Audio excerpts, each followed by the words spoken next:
Doctor Khalil করে নাই, কিন্তু চন্দন নন্দীর উচিত ছিল তাকেই ধরা, তাই না? কিন্তু তাকে নিয়ে সে কিছুই বলে না। সে ক্রমাগত অপপ্রচার এবং ঘৃণা ছড়াই গেছে ডক্টর খলিলের বিরুদ্ধে। ডক্টর খলিলের যে quality and capacity and vision রয়েছে, অজিত দোভাল ডক্টর খলিলের বালের যোগ্যতা নিয়ে তার চোখের দিকে তাকায় ডিপ্লোম্যাটিক মাইক দেবে, আমি এটা বিশ্বাস করি না। নিরাপত্তা উপদেষ্টা ডক্টর খলিল রহমান বাংলাদেশের আভ্যন্তরীণ বিষয়ে কোনো হস্তক্ষেপ দেখতে চায় না বাংলাদেশ। আভ্যন্তরীণ বিষয়ে কোনো হস্তক্ষেপ সমর্থন করে না বাংলাদেশ, কামনা করে না বাংলাদেশ, জোরালো ভাবে বলে এসেছে ডক্টর খলিল রহমান। ডক্টর খলিলুর রহমানের সঙ্গে বৈঠক হয়েছে ভারতের জাতীয় নিরাপত্তা উপদেষ্টা অজিত দোভালের সঙ্গে। ডক্টর খলিল করে নাই, কিন্তু চন্দন নন্দীর উচিত ছিল তাকেই ধরা, তাই না? কিন্তু তাকে নিয়ে সে কিছুই বলে না। সে ক্রমাগত অপপ্রচার এবং ঘৃণা ছড়াই গেছে ডক্টর খলিলের বিরুদ্ধে। আমি সবগুলো সংবাদ মাধ্যম ঘাইটে দেখলাম, আপনারা ঘাইটে দেখেন যে ডক্টর খলিল করিডোর দেওয়া নিয়ে কোথাও কিছু বলছে কিনা। তাহলে ডক্টর খলিলের অপরাধটা কি? দুইটা বড় অপরাধ করছেন। প্রথমত, রোহিঙ্গাদের প্রত্যাবর্ষণের দরজাটা তিনি খুলে দিয়েছেন, যা ভারতের হীন স্বার্থে বিরাট আঘাত আনছে। দ্বিতীয়ত, তিনি সুস্পষ্টভাবে বলছেন যে আমরা একটা স্বাধীন সার্বভৌম রাষ্ট্র, আমাদের জাতীয় প্রয়োজনে যার সাথে ইচ্ছা কথা বলবো, কে কি বললো তাতে আসে যায় না। আমরা একটা স্বাধীন পররাষ্ট্রনীতি বাস্তবায়ন করতেছি। এই কথা কি চন্দন নন্দীরা সহ্য করতে পারে না। সুতরাং আপনারা নিজেরাই বুঝে নেবেন ওরা কেন ক্রমাগত নিশানা করে তীর ছুটতেছে। আমি লিস্ট করে রাখছি কারা কারা চন্দন নন্দীর এই অপপ্রচারে সামিল হয়েছে। এরা সকলেই বাংলাদেশের শত্রু, রয়ের বিষ্ঠাভোগী চর। কিছুদিন আগে ইন্ডিয়া থেকে সপ্তাহের পর সপ্তাহ অপপ্রচার চালানো হয়েছিল যে বাংলাদেশে সংখ্যালঘুদের উপর ব্যাপকভাবে অত্যাচার চলতেছে এবং বিপুল সংখ্যক সংখ্যালঘু এতে নিহত হয়েছে। এই অপপ্রচারে ডোনাল্ড ট্রাম্প পর্যন্ত বিভ্রান্ত হয়ে একটা টুইট বার্তা দিয়েছিলেন ইলেকশনের আগে, মনে আছে না? আজকে কিন্তু সেই প্রচারণা আর নাই। আমরা ধৈর্য ধরেছিলাম যে একদিন সত্য প্রতিষ্ঠিত হবে এবং মিথ্যা দূর হয়ে যাবে। সংখ্যালঘু নিয়ে অপপ্রচারের ভাগ্যে তাই ঘটছে, সেটা বন্ধ হয়ে গেছে। করিডোর নিয়ে অপপ্রচারের ক্ষেত্রে কিছুকালের মধ্যে এটা সকলের কাছে পরিষ্কার হবে যে পুরাটাই ছিল রয়ের সাজানো একটা ভয়াবহ মিথ্যাচার।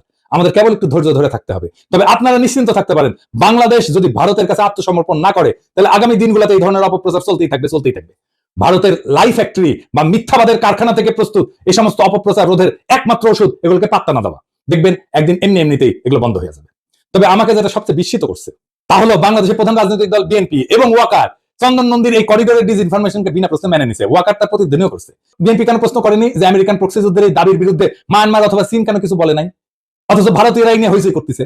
কেন প্রশ্ন করে নাই যে চন্দন নন্দীর মতো একজন সুপরিচিত রয়্যাল লোক কেন বাংলাদেশের স্বাধীনতা সার্বভৌমত্ব নিয়ে কান্নাকাটি করতেছে? চন্দন নন্দী তার একটা অপপ্রতিবেদনে উল্লেখ করছে যে কতিপয় আমেরিকান বিমান বাহিনীর কর্মকর্তা নাকি তথাকথিত প্রক্সি যুদ্ধের একটা বিশেষ মিশনে এসে ঢাকার ওয়েস্টিন হোটেলে উঠছে। সেদের নামও উল্লেখ করছে। আমি নিজে খোঁজ নিয়ে দেখছি ওই নামের কেউ ওই তারিখগুলোতে ওয়েস্টিন হোটেলে উঠেই নাই। করিডোর করে উঠতে যেতে হয়ে লাফালাফি করার আগে বিএনপির তো উচিত ছিল এই তথ্য সঠিক কিনা যাচাই করা। ওয়াকারের তো উচিত ছিল গোয়েন্দা পাঠানো। আমি হাজার হাজার মাইল দূর থেকে সহজে যে কাজটা করতে পারলাম, আর লাখ লাখ নেতা কর্মী থাকা সত্ত্বেও, গন্ডায় গন্ডায় গোয়েন্দা থাকা সত্ত্বেও বিএনপি কি ঢাকায় বসে সেই কাজটা করতে পারতো না? ওয়াকার কি ঢাকায় বসে সেই কাজটা করতে পারতো না? চন্দন নন্দীর আরো একটা ডিসইনফরমেশন প্রতিবেদন বলছে টেকনাফে নাকি আমেরিকানরা যুদ্ধ প্রস্তুতি স্থান নির্বাচন করছে। টেকনাফে কি বিএনপির কোন নেতা কর্মী নাই নাকি সবাই মরে গেছে? তাদের মাধ্যমে কি বিএনপি অপতথ্যটা যাচাই করতে পারতো না? ওয়াকার কি যাচাই করতে পারতো না টেকনাফে আর্মি নাই?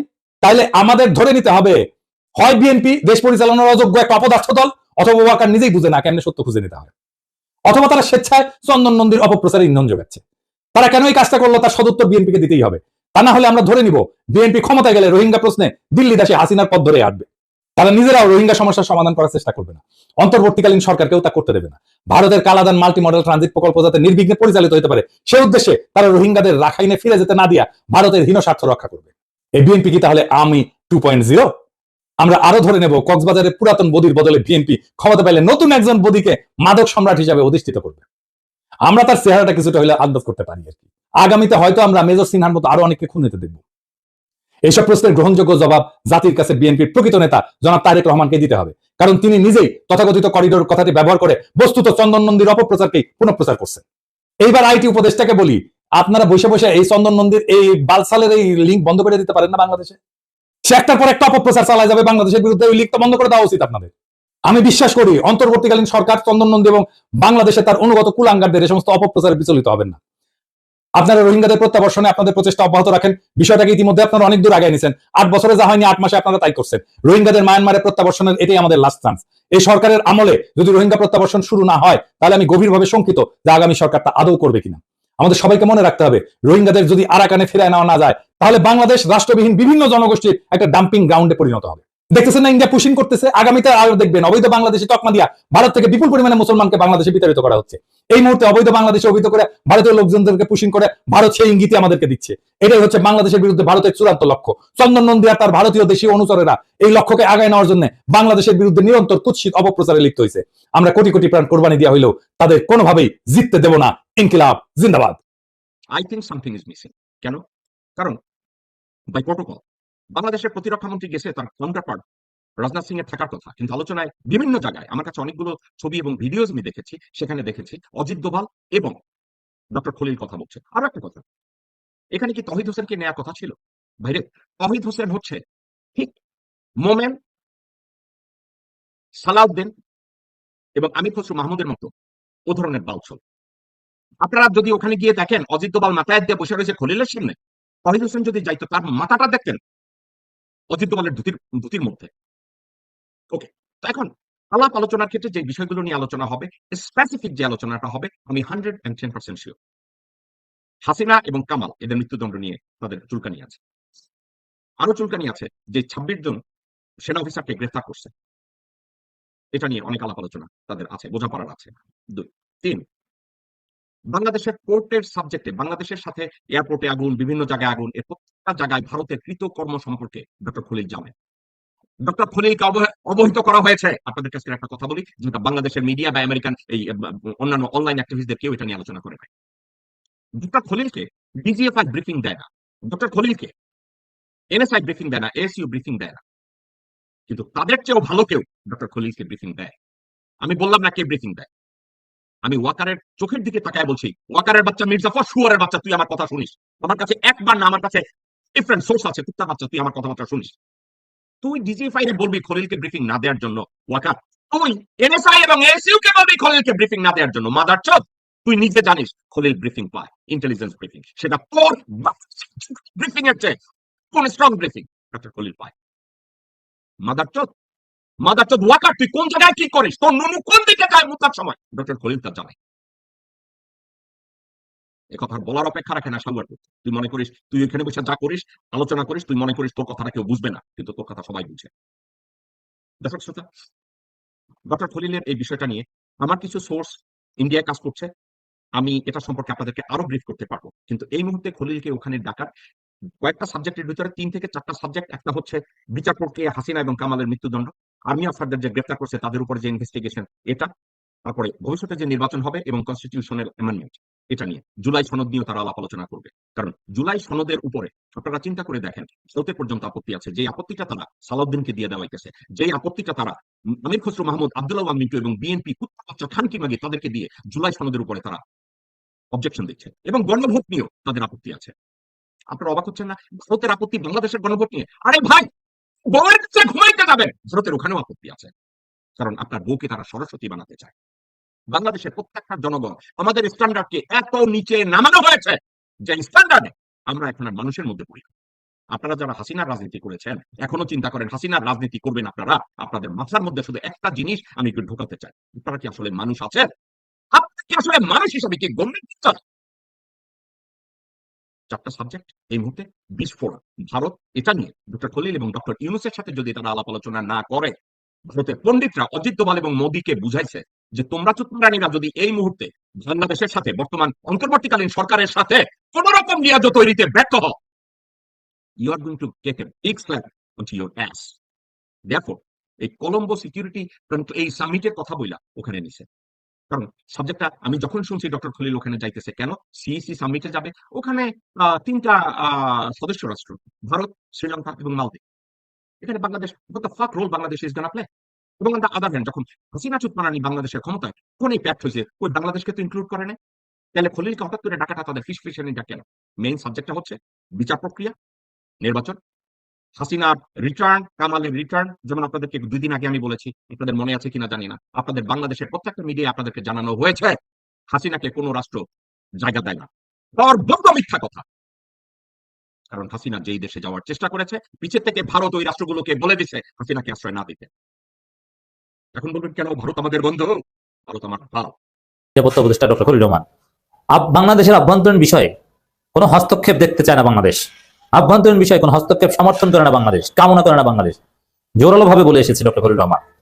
এর মানে সহজভাবে বাংলাদেশ কি জিনিস এটা বিএনপি, জামাত, আওয়ামী লীগ কেউ বলতে পারেনি, বলতে পারবে না। তারা ঘুরিয়ে ফিরিয়ে বলতো। সরাসরি বলে এসেছে বাংলাদেশের আভ্যন্তরীণ বিষয়ে ভারত যেন হস্তক্ষেপ না করে। এই কথা বলার হেডম বাংলাদেশের কোন সরকার উচিত হয়নি। আমি জানি না যে সামনের জামাত সরকার হবে কিনা, তবে এটা কঠিন। ইউনূস সরকার পেরেছে। বরং সরকারগুলোর অবস্থান ছিল যে ভারত বাংলাদেশের অভ্যন্তরীণ বিষয় বললে তখন এটার বলতো যে ঠিক আছে এটা আমরা দেখছি, এটা সমাধানের চেষ্টা করছি, বা এটা এইভাবে কি করা যায় আমরা দেখছি, এটা এরকম না এরকম, মানে তাদেরকে কনভিন্স করার চেষ্টা করতো, উত্তর দেওয়ার চেষ্টা করতো। কিন্তু না, এখন অবস্থান হচ্ছে কনভিন্স করা, উত্তর দেয় এরকম কিছু না। কথা হচ্ছে ভারতকে জানিয়ে দিয়েছে, থ্রেট দিয়েছে, বাংলাদেশের অভ্যন্তরীণ বিষয়ে আপনাদের নাক গলানো দরকার নেই। আর অন্য সব দল হলে ব্যাখ্যা দিত যে এটা আপনারা অভ্যন্তরীণ বিষয় যেটা বলছেন এটা আসলে আমরা ঠিক আছে, আমরা তাহলে ভালো হয়ে যাই আপনার কথা মতো। বিএনপি, আওয়ামী লীগ সব সরকারই এরকম ছিল। আওয়ামী লীগ তো বলা হয়, আওয়ামী লীগ তো নিজেদেরকে ভারতের অঙ্গরাজ্য মনে করতো, সরাসরি ভারতের কাছে ক্ষমতায় থাকতে প্রার্থনা করতো যে আমাদেরকে ক্ষমতা রাখেন, আমাদেরকে এইটা দেন সেইটা দেন, এইভাবে করেন সেইভাবে করেন। এই হচ্ছে আওয়ামী লীগের নীতি। সেই জায়গায় ডক্টর খলিলুর রহমান অজিত দোভালের কাছে যে ভারতের কাছে গিয়ে ভারতের মাটিতে বসে সরাসরি বলে আসছে যে বাংলাদেশের অভ্যন্তরীণ বিষয়ে কোনো হস্তক্ষেপ আমরা সমর্থন করি না, করবো না, এটা আমরা চাই না। এটা প্রচন্ড হেডমলা কথা। এটা বাংলাদেশের অভ্যন্তরীণ বিষয়ে হস্তক্ষেপ সমর্থন করে না বলে জানিয়েছে ভারতের সফররত জাতীয় নিরাপত্তা উপদেষ্টা খলিলুর রহমান। সেই সঙ্গে যে কোনো পরিস্থিতিতে সব ধরনের সন্ত্রাসবাদীদের বিরুদ্ধে ঢাকা জিরো টলারেন্স নীতি অনুসরণ করে বলে জানিয়েছেন তিনি। ঢাকা ঠিক জায়গায় আছে, তাদের মতো করে হুজুরদের সন্ত্রাস মনে করে না ডক্টর ইউনূস সরকার। যখন ভারত সন্ত্রাসবাদের কথা বলতো বা বলে তখন তারা মেইনলি জামাত সহ ইসলামপন্থীদেরকে বুঝাতো। হুজুর ইসলামপন্থী মানেই ভারতের কাছে সন্ত্রাস না, এটা কোনো সন্ত্রাস না। ইউনূস কিন্তু এদেরকে গুরুত্ব দেয়। তাহলে ভারতের যে সন্ত্রাসবাদের পূর্ণ সংজ্ঞা ওটা গুণেই না ইউনূস সরকার। বাংলাদেশ অভ্যন্তরীণ বিষয়ে হস্তক্ষেপ, এরপরে যেটা বলছেন, দিল্লিতে দেশটির প্রধানমন্ত্রী কার্যালয়ে আয়োজিত 7ম জাতীয় উপদেষ্টা সম্মেলন কলম্বো নিরাপত্তা কনক্লেভে বক্তব্যকালে এমনটা জানান তিনি। উপদেষ্টা খলিলুর রহমান বলেন, বাংলাদেশ জাতীয় সার্বভৌমত্ব, সমতা, রাজনৈতিক স্বাধীনতা, আভ্যন্তরীণ বিষয়ে হস্তক্ষেপ না করার মূল্যবোধকে সমর্থন করে। এটা কিন্তু জোরালো কথা। মানে এই কথাগুলোর উদ্দেশ্যটাকে, এটা ভারত বাংলাদেশের অভ্যন্তরীণ বিষয়ে বাংলাদেশের মর্যাদা, সার্বভৌমত্বের প্রশ্নে অসম্মান করে, বাংলাদেশের সার্বভৌমত্ব লঙ্ঘন করেছে ভারত অতীতে, এটাকেই স্মরণ করিয়ে দিয়েছে। সেই সঙ্গে উন্মুক্ত, শান্তিপূর্ণ, সুরক্ষিত এবং অন্তর্ভুক্তিমূলক ভারত মহাসাগরের মূল্যবোধ ও নীতি মালাকেও সমর্থন করে বাংলাদেশ। এটা পুরো আন্তর্জাতিক, এটা যুক্তরাষ্ট্র কেন্দ্রিক একটা কথা। এই জন্য আন্তর্জাতিক বিরোধের শান্তিপূর্ণ নিষ্পত্তির পাশাপাশি আন্তর্জাতিক আইন এবং জাতিসংঘের সনদে বর্ণিত নীতিগুলোর প্রতিও শ্রদ্ধা বজায় রাখা গুরুত্বপূর্ণ বলে উল্লেখ করেন। যেন জাতিসংঘের মহাসচিব হবেন। এছাড়া অনুষ্ঠানে বক্তব্য করে টেকসই উন্নয়ন, আন্তর্জাতিক শান্তি, নিরাপত্তা, মানবিক পদক্ষেপ এবং মৌলিক অধিকার ও স্বাধীনতার জন্য আঞ্চলিক আন্তর্জাতিক সহযোগিতার উপর জোর দেন জাতীয় নিরাপত্তা উপদেষ্টা। সম্প্রতি বাংলাদেশ ভুয়া বিভ্রান্তিমূলক মিস ইনফরমেশন ও ডিসইনফরমেশন হুমকির সম্মুখীন হয়েছে বলে এখন এগুলো বলেছেন। এখন বাংলাদেশ নিয়ে মিস ইনফরমেশন, ডিসইনফরমেশন কারা ছড়ায়? ভারত ছড়ায়। মানে ভারতের বিরুদ্ধে ভারতের মাটিতে বসে জোরালো বার্তা দিয়ে এসেছে ডক্টর ইউনূসের এই প্রতিনিধি ডক্টর খলিলুর রহমান। ডক্টর খলিলুর রহমানের সঙ্গে বৈঠক হয়েছে ভারতের জাতীয় নিরাপত্তা উপদেষ্টা অজিত দোভালের সঙ্গে। ডক্টর খলিলুর রহমান যতটা না গুরুত্বপূর্ণ, নিঃসন্দেহে অজিত দোভালের অবস্থান এই উপমহাদেশে অনেক বেশি গুরুত্বপূর্ণ এবং উপমহাদেশ কেন্দ্রিক যে রাষ্ট্রগুলো রয়েছে, তো যেহেতু ভারতের জাতীয় নিরাপত্তা উপদেষ্টা কথা বলেছেন ডক্টর খলিলুর রহমানের সঙ্গে, বিষয়টি অবশ্যই আমাদের জন্য খুবই গুরুত্বপূর্ণ। কি কথা বলেছেন সে বিষয়ে স্পষ্ট করে কিছু প্রকাশ্যে আসেনি। এখন এটা মনে করার কোনো কারণ নেই যে বাংলাদেশের রাজনীতি এবং আওয়ামী লীগ প্রসঙ্গ বাদ দিয়ে ভূ রাজনৈতিক বা আঞ্চলিক নিরাপত্তা, সন্ত্রাসবাদ ইত্যাদি নিয়ে দুই জাতীয় নিরাপত্তা উপদেষ্টার মধ্যে কথা হয়েছে। এবং ভারতের কোনো গণমাধ্যম এমন ইঙ্গিত দেওয়ার চেষ্টা করছে যে এই বৈঠকের মধ্য দিয়ে ভারত বাংলাদেশের যে সম্পর্ক তলানিতে গিয়ে পৌঁছেছে বা যে বরফ জমাট বেঁধেছে তা গলতে শুরু করেছে। কি সেই ইঙ্গিত? এবং বলছিলাম যে স্পষ্ট করে কোথাও থেকে জানা যায়নি যে তাদের মধ্যে কি আলোচনা হয়েছে। দিল্লিস্থ বাংলাদেশের হাই কমিশনার তারা একটি বিবৃতি দিয়েছে। সেই বিবৃতিতে খুব স্বাভাবিকভাবে যে কথাবার্তাগুলো বলা হয়েছে সেগুলোই ভারত এবং বাংলাদেশের প্রায় সব গণমাধ্যমে সেই বিবৃতির খবরগুলোই আমাদের সামনে এসেছে, যেখানে বলা হচ্ছে যে বুধবার সকালে বাংলাদেশ ও ভারতের জাতীয় নিরাপত্তা উপদেষ্টারা তাদের প্রতিনিধি দল নিয়ে বৈঠক করেছেন। বৈঠকে সিএসসি অর্থাৎ কলম্বো সিকিউরিটি কনক্লেভ যেই জোট বা ফোরাম, সেই সিএসসির কর্মকাণ্ড নিয়ে আলোচনার পাশাপাশি দুই দেশের দ্বিপক্ষীয় বিভিন্ন গুরুত্বপূর্ণ বিষয় নিয়ে আলোচনা হয়েছে। অজিত দোভালকে ঢাকা সফরে আমন্ত্রণ জানিয়েছেন ডক্টর খলিলুর রহমান। এই যে ফরমাল কথাবার্তা, তো নিঃসন্দেহে বলা যায় যে এখানে যে বিষয়গুলো উল্লেখ করা হয়েছে দ্বিপাক্ষিক স্বার্থ সংশ্লিষ্ট, তার বাইরে অনেক বিষয় আলোচনা হয়েছে। ভারতের অন্যতম গণমাধ্যম দ্য প্রিন্টের মতো ভারতের কোনো গণমাধ্যম ইঙ্গিত দিয়েছে যে বৈঠকের মধ্য দিয়ে বরফ বলতে শুরু করেছে, যেটি শুরুতেই বলছিলাম। তাহলে ভারত কি এমন প্রস্তাব করলো, অথবা বাংলাদেশের পক্ষ থেকে ডক্টর খলিলুর রহমান কি এমন প্রস্তাব করলো যে ভারত মেনে নিয়েছে, অথবা ভারতের প্রস্তাব বাংলাদেশ মেনে নিয়েছে যে বরফ বলতে শুরু করেছে?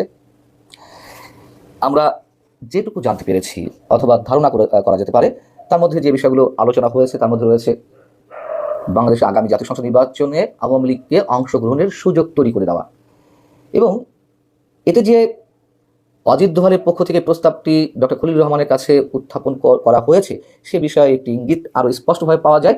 শেখ হাসিনার মৃত্যুদণ্ডের রায় ঘোষণার পরপরই দেশটির পররাষ্ট্র মন্ত্রণালয় যে বিবৃতি দিয়েছে সেই বিবৃতির একটি অংশে কথাগুলো ছিল এরকম: একটি ঘনিষ্ঠ প্রতিবেশী হিসেবে ভারত বাংলাদেশের জনগণের সর্বোত্তম স্বার্থে প্রতিশ্রুতিবদ্ধ, যার মধ্যে শান্তি, গণতন্ত্র অন্তর্ভুক্তি এবং স্থিতিশীলতা অন্তর্ভুক্ত। এই উদ্দেশ্যে আমরা সবসময় সকল পক্ষের সঙ্গে গঠনমূলকভাবে সম্পৃক্ত থাকব। মানে এখানে অংশগ্রহণমূলক শব্দটা এখানে আনা হয়েছে।